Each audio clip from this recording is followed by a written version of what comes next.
J'ai du mal à comprendre qu'au XXIe siècle, qu'il y ait encore des Africains intellectuels, incapables de séparer ce qui est spirituel de ce qui est physique. Nous voyons depuis 20 ans une nouvelle génération d'Africains déconnectés de la réalité, qui rapportent tous leurs malheurs, tous leurs problèmes, toutes leurs difficultés à la volonté de Dieu. Votre cousin meurt de famine et de pauvreté, c'est la volonté de Dieu. Vous faites 5 ans de chômage, sans argent, sans caleçon, c'est la volonté de Dieu. Votre neveu se noie dans la Méditerranée en quête d'une vie meilleure en Europe, c'est la volonté de Dieu. Mais finalement, c'est quoi la volonté de l'homme? La volonté de Dieu, c'est toujours dans le mal. Non, ce n'est pas la volonté de Dieu. L'Africain noir doit se décider de prendre sa vie en charge, de décider de changer son avenir. Beaucoup de frères noirs ont abandonné leur charge, démissionné de leurs responsabilités, par peur d'affronter la réalité. Les gens préfèrent laisser les choses entre les mains de Dieu que d'avoir le courage, la niaque de dire au gouvernement ouvertement d'arrêter de les tuer. Pendant que le reste du monde progresse, évolue, transcende leur réalité, les Noirs attendent la volonté de Dieu. Votre maman décède à l'hôpital, devant les docteurs, parce qu'elle n'avait pas assez d'argent pour payer les frais d'opération. Vous dites que c'est la volonté de Dieu. Vous ouvrez dans votre pays une entreprise de vente d'allumettes. 2 jours plus tard, des militaires débarquent pour saisir votre stock. Quelque temps plus tard, vous découvrez que c'est un Libanais en effet qui a tout manigancé pour garder le monopole de vente d'allumettes dans votre pays. Et vous dites que c'est la volonté de Dieu. Mais attendez, finalement, c'est quoi la volonté de Dieu? La volonté de Dieu, c'est toujours dans le mal. Donc tout, c'est la volonté de Dieu. Et les enfants qui se font violer par des militaires et des rebelles dans l'est du pays là-bas, c'est aussi la volonté de Dieu. Je refuse de croire que Dieu, dans toute sa bonté, ait créé des enfants pour se faire violer à 2 ans, 4 ans, 7 ans.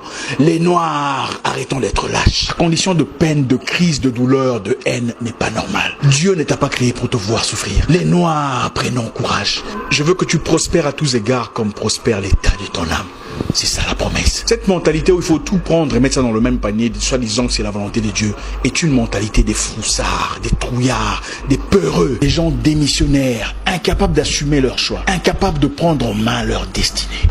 Pendant que la Chine envahit l'Afrique et prend en otage l'économie africaine, les Noirs attendent la volonté de Dieu. Pendant que les autres ont travaillé en communauté pour créer WhatsApp et Facebook, des plateformes qui sont devenues aujourd'hui indispensables à notre vie, nous attendons la volonté de Dieu. Nous sommes encore en bas de l'échelle, en train de fumer une pipe, en train de voir des jaloux, des méchants, des aigris partout, des gens qui n'aiment pas tes photos sur Facebook, des gens qui n'aiment pas ton Instagram, des gens qui sont jaloux parce que tu as voyagé business class.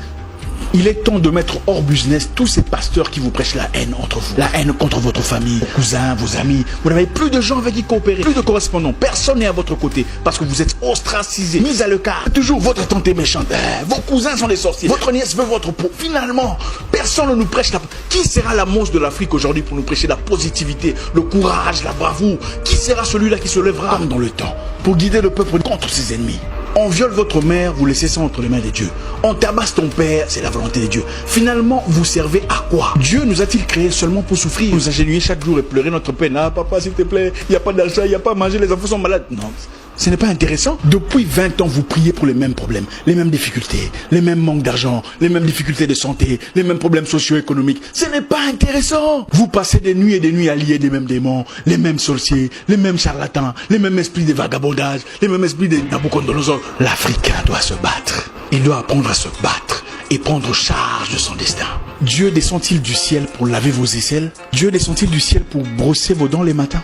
Pourquoi est-ce sa responsabilité de prendre charge de vos choix, de votre pays, de votre nation, de votre situation, de votre communauté? Eh frère, Dieu ne descendra pas du ciel pour écrire ton CV à ta place. Il ne viendra pas finir la corruption, la jalousie, le désordre chez beaucoup des Noirs. C'est notre responsabilité. Je vais vous parler d'un pays très intéressant. Pendant un temps, en Islande, les banquiers avaient foutu la merde dans l'économie. Ils avaient manipulé la finance, paupérisé la nation, pillé le peuple. Dans une série de blanchiments d'argent, les banquiers avaient accumulé au long de l'Islande une dette de 50 milliards de dollars. Une situation qui manifestement avait déstabilisé l'avenir du peuple. Qu'est-ce que les Islandais ont fait? Ils sont allés dans les rues.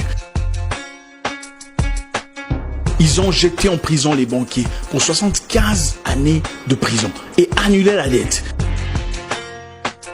Ils ont pris charge de leur destinée. Pendant ce temps, les Noirs attendent la volonté de Dieu. Et si je vous disais que nous ne sommes pas les seuls à avoir été colonisés? Le Singapour, la Malaisie et la Chine qui a été bombardée par le Japon. La Malaisie a eu son indépendance en 1947. Où sont-ils aujourd'hui?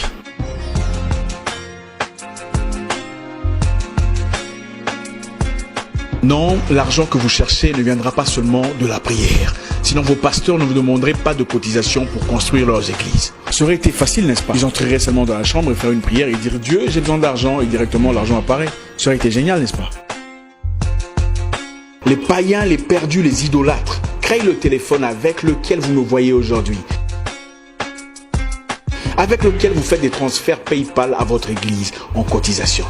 Mais vous attendez la volonté de Dieu.